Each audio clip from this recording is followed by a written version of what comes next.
Kaya Dax, hindi ko alam kung saan ko sisimulan to nang hindi ako nagmumukhang tanga. Pero siguro ito na lang, sa pinakauna. Bago pa ako natutong magpanggap na ayos lang ang lahat sa akin. Kasi minsan, di ba yung pinakamasayang kwento sa una, pero sa huli, yun pala ang pinakamasakit din.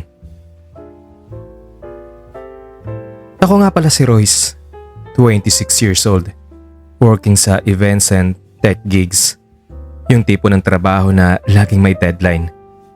At ako naman yung taong trabaho at bahay lang ang routine.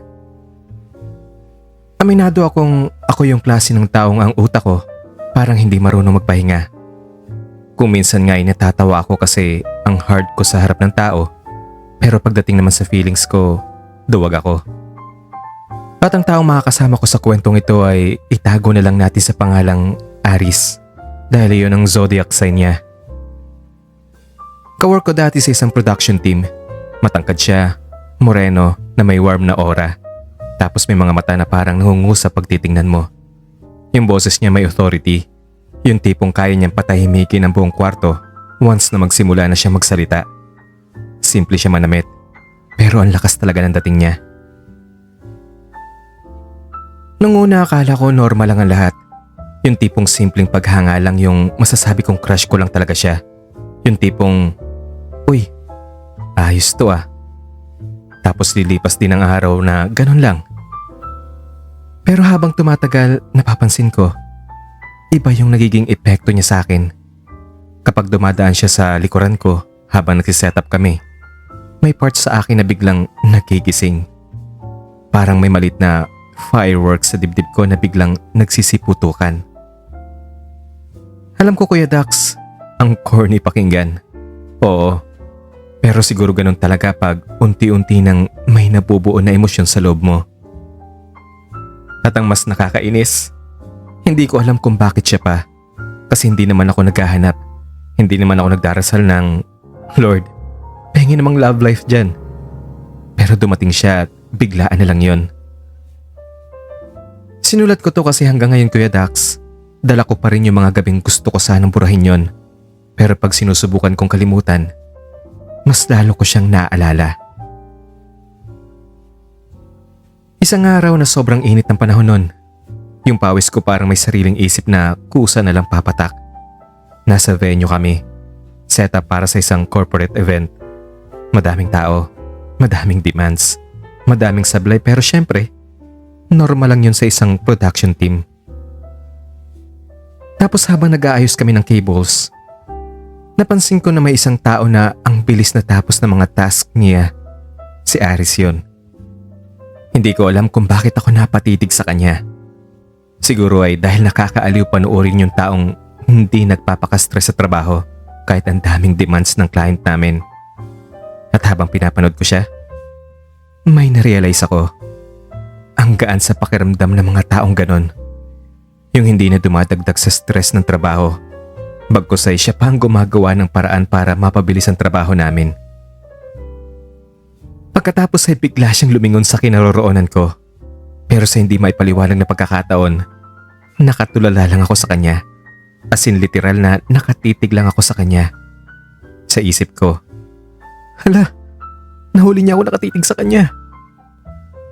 Ang ginawa ko, nagkunwari akong busy na lang sa ginagawa ko. Kunwari may hinahanap sa sahig. Pero doon nagsimula yung awkwardness na tuwing nandyan siya, mas conscious ako sa sarili ko, sa posture ko, sa boses ko, at sa itsura ko. Parang gusto ko maging presentable sa paningin niya. At pag uwi ko nun sa bahay, akala ko lilipas din ang lahat. Pero bago ako matulog, siya pa rin yung nasa isip ko. Doon ko unang naramdaman na hindi to ordinary crush lang. Kasi hindi ko lang siya gusto makilala. Gustong makita. Gusto ko maramdaman at malaman kung may space ba ang tulad ko sa mundo niya. May mga bagay talagang malit sa iba, pero sa taong naghahanap ng pagmamahal, big deal ang lahat. May araw na sabog ako, as in literal na sabog. Kulang sa tulog, kulang sa kain, tapos sunod-sunod yung aberya. Napikon ako sa sarili ko kasi feeling ko wala akong kwenta. Tapos hindi ko pa napapansin na nahalata na pala sa itsura ko. Nasa gilid lang ako noon, hawak ko yung phone ko, yung mga gagastusin at yung mga susunod pa namin gagawin. Tapos naramdaman ko na lang na may lumapit sa akin at nag-abot ng isang bote ng mineral water. Wala naman ako narinig na sinabi niya. Basta na lang niyang inabot sa akin yun at tinanggap ko naman iyon. Kuya Dax, paglingon ko, si Aris pala yun. Doon na talaga ako kinilig kasi ang sweet ng ginawa niya. At simula nga nun, nagsimula na akong mag-ipon ng maliliit na moments sa utak ko. Yung tipong pag nalulungkot ako, babalikan ko na lamang. Parang lihim kong paon na yun palagi, lalo na pag na-stress ako sa trabaho namin. Kuya Dax, ako yung tipo ng tao na kayang mag-joke tungkol sa sarili kong feelings para lang di mahalata na totoo. Kaya nung napapansin kong nagiging soft na ako kay Aris, pinigilan ko ang sarili ko. Natakot kasi ako na tuluyang ma-fall sa kanya. Takot kasi ako masaktan nun. Ang ginawa ko na lang ay nag-focus ako sa trabaho. Nagpakalunod sa mga tasks. Nagkunwaring wala lang. Pero ang hirap palang magpanggap kapag may isang tao na natural mong hinahanap sa isang lugar. Kahit hindi mo man aminin, yung mata mo, siyang hinahanap. Yung tenga mo, sa boses niya nagigising. Yung araw mo, parang mas okay kapag alam mong nandun siya dahil nabubuo yun. Tapos ito pa, may mga pagkakataon na nagkakasabay kami sa hallway o sa loadout area. Wala naman kami pinag-uusapan, pero may awkwardness sa pagitan namin. Ito yung part na nakakahiya kasi wala naman akong karapatan. May bagong pasok sa team namin. Mabilis makipag-close sa lahat. Kapag may nagjo-joke, yung tawa niya ang nangingibabaw. Tapos sobrang komportable sa lahat. Napansin ko na madalas siyang sumasabay kay Aris. Lunch, yosi break, pati pag-uwian minsan. At ako, biglang sumikip ang dibdib ko. Yung tipong ang babaw pero ang bigat sa dibdib pag nakikita ko sila. Naiirita talaga ako. Tahimik akong nag-iisip ng kung ano-ano at tahimik akong nagkukumpare sa amin na kung anong meron siya na wala ako. Doon ko mas lalong na-realize na delikado na to kasi alam kong selos ang naramdaman ko, Kuya Dax. At ang mas masakit pa, napansin kong masaya siyang kasama ang taong yon kasi doon ko lang siya nakikitang tumatawa. Mas open siya, mas light pagkasama niya siya. May gabing after event, nag-inom yung iba. Hindi ako sumama nun. Pagod na kasi ako at ayokong makita siyang masaya sa ibang tao. Ang selfish pakinggan, di ba? Pero ganun yung naramdaman ko. Kaya umuwi ako na mag-isa nun at habang nasa jeep ako, nakatitig lang ako sa ilaw ng kalsada. Tapos bigla kong naisip, kung hindi ko to aaminin kahit sa sarili ko, habang buhay ako magpapanggap. Pero natatakot ako sa posibleng kahinatnan na pag inamin ko yon, anong mangyayari? Baka mag-iba ang tingin niya sa akin. Baka ako yung maging katawa-tawa. At sa ganung mga tanong, mas pinili ko na lang manahimik. Pero Kuya Dax, ang pinili mong katahimikan pala, hindi talaga siya magiging mapayapa. Kasi ang totoo, wala akong naging peace of mind na naging parusa sa akin. Isang araw kinailangan namin mag-overnight sa venue dahil may early call time kinabukasan. Lahat abala, inaantok na at mabilis na mairita. Nagliligpit naman ako ng gamit sa gilid. Tapos naramdaman ko na may tumabi sa akin. At si Aris yon. May sinabi siya na sobrang simple lang pero para sa akin, parang sumikip ang dibdib ko sa kilig. Yung tipong hindi mo inaasahan na manggagaling sa taong tulad niya. At dahil nga doon, parang may pinto sa loob ko na biglang bumukas ng konti. At nung gabing yun, habang nakahiga ako sa improvised sleeping area, ramdam ko yung pagod sa katawan ko. Pero ramdam ko yung presensya niya sa iisang lugar. Yung idea na pareho kaming humihinga sa iisang hangin. Hindi ko naman siya tinitingnan ng matagal. Pero alam ko kung nasan siya. Parang may radar yung puso ko kung nasa ng eksaktong location niya. Matapos yung araw na yon, naging mas madalas yung small moments namin. Yung sabay kami naglalakad palabas ng venue. Yung pareho kaming nakupo sa gilid habang kumakain ng mabilisan kasi kailangan di bumalik sa trabaho. Yung sabay kaming napapailing sa mga aberyang nangyayari. Nagsimula akong maghintay ng mga gagawin niya. Siyempre, hindi ako nagpapahalata. Pero naghihintay talaga ako sa update niya, sa chance na mapansin niya ako, hindi lang as a ka-team. Isang madaling araw, nagising ako na parang may batong nakadagan sa dibdib ko. Hindi dahil sa nanaginip ako ng masama nun, kundi dahil sa katotohanang ayaw ko ng takasan pa na talagang unti-unti na akong napo-fall kay Aris. Naupo ako sa kama, hawak ko yung phone ko. Pagkatapos ay nag-type ako ng message sa note apps ko para sa paraan na yon, maamin ko sa sarili ko na gusto ko na talaga siya. At itinype ko ang gusto ko siya. 3 salita, pero parang nagpagaan sa dibdib ko. Kasi sa wakas, naamin ko na kahit sa isang app lang ang nararamdaman ko. Ito yung gabing akala ko hindi na mangyayari. Yung gabing kahit ngayon, pag naalala ko talaga, kinikilabutan pa rin ako. After ng isang malaking event, pagod ang buong team nun. Yung katawan ko parang gusto nang bumigay. Nag-offer siya na sabay na lang kaming umuwi kasi pareho din naman kaming dadaan sa parehong area. Sa daan, tahimik lang kami. Pareho kasing ramdam talaga namin yung pagod sa nagdaang event. Tapos pagdating sa isang kanto, biglang pumuhos ang isang malakas na ulan. Yung ulan na parang may galit sa mundo. Nakakita kami ng waiting area sa di kalayuan. At doon, habang hinihintay namin yung pagtila ng ulan, may sandaling nagkakatinginan kami ng mas matagal kesa sa dati. Hindi ko alam kung anong nakita niya sa mukha ko. Pero ako, nakita ko yung pagod niya.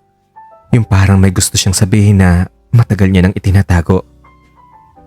At doon nga ay nangyari uli yung fireworks. Naramdaman ko sa tingin niya, yung tingin na parang nagtatanong kung pwede ba siyang lumapit sa akin. At ako naman, hinayaan ko lang siya. Kuya Dax, sobrang close namin ng mga sandaling yun. Ramdam ko ang mabilis na kabog ng dibdib ko at ang pilit kong paghawak sa sarili kong emosyon para hindi tuloy ang matangay. Nang malapit na mukha namin, parang biglang tumigil ang oras. Ang tunog ng ulan sa labas ay tila naging mahinang salo na lang sa sandaling matagal ko nang iniisip. Pero hindi ko akalaing mangyayari sa totoong buhay. Hindi ko alam kung ilang segundo o minuto ang lumipas. Ang malinaw lang sa akin, nang bagaya kaming maghiwalay. Pareho kaming huminga ng malalim. Tila parehong nagulat sa bigat ng sandaling iyon at sa kahulugan ng naganap. At sa loob-loob ko, isang tanong ang umaalingaw-ngaw. Ito na ba yon? Ito na ba ang matagal kong hinahanap na sagot? Kinabukasan pagbalik namin sa trabaho, naging normal naman ang lahat, abala sa paghahabol ng mga deadlines. Pero ako, kahit anong pagpapaka-busy ko, hindi pa rin mawala sa isip ko yung nakarang araw at kahit anong pilit ko mag-focus, parang hindi ko kinakaya. Pag nakikita ko siya, bumabalik ang lahat, parang may eksenang nakaloop. At siya, parang normal days lang. Gusto kong lapitan siya at sabihin sa kanya na hindi ako nagsisisi. Pero natakot akong i-approach siya. Baka kasi sa kanya, pagkakamali yon. Baka nadala lang sa pagod. Dumating yung mga oras na naiisip ko kung ako lang ba yung naglagay ng meaning. May pagkakataon kasi na nagkakasabay kami pero hindi siya tumitingin sa kinaroroonan ko. May pagkakataon na dumidistansya siya sa akin pag may tao.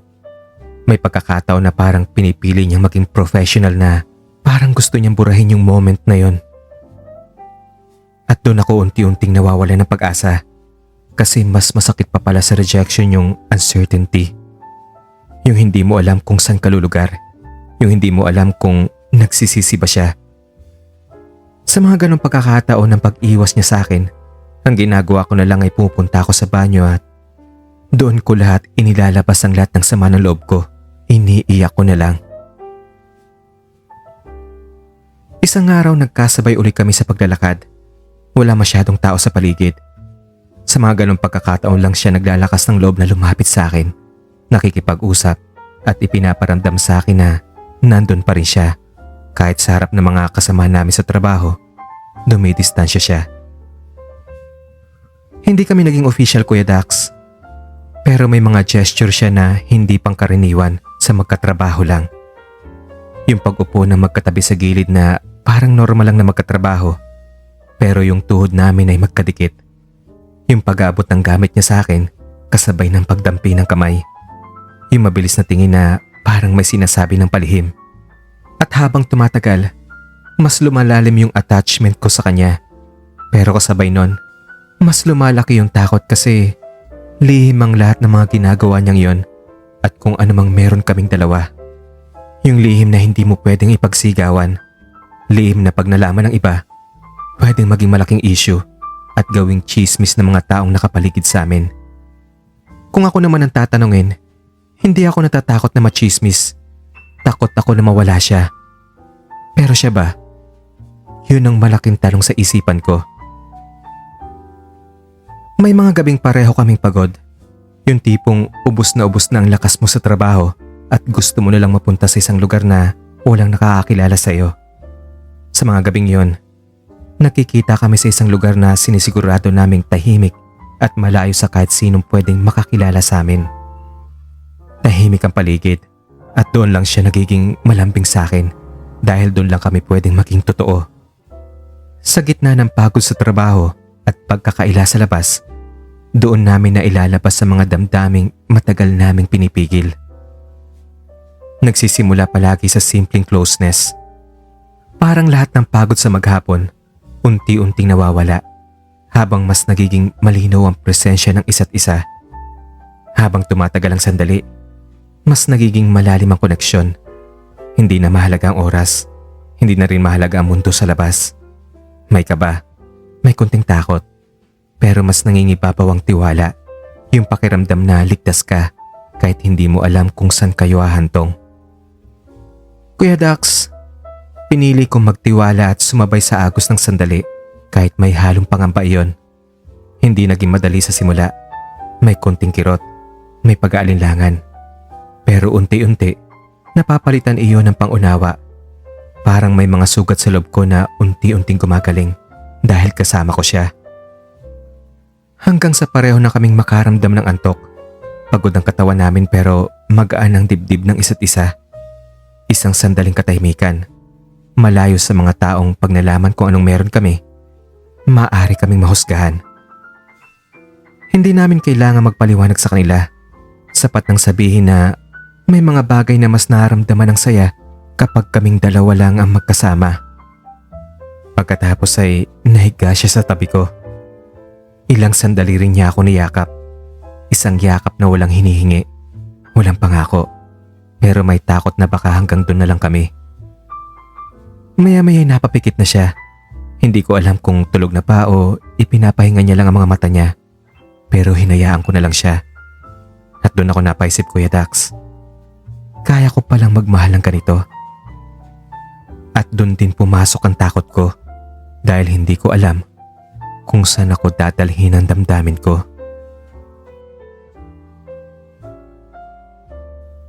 Dumating yung araw na may nakapansin.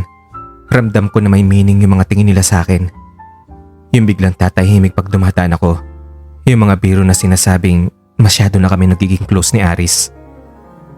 At doon nga ay mas naging maingat kami. Mas malayo sa public. Mas magiging safe ang sikreto namin. Pero kahit ano palang ingat nyo, Kuya Dax, pag totoo yung nararamdaman mo, may lalabas na sign. At doon nagsimulang sumikip ulit ang dibdib ko.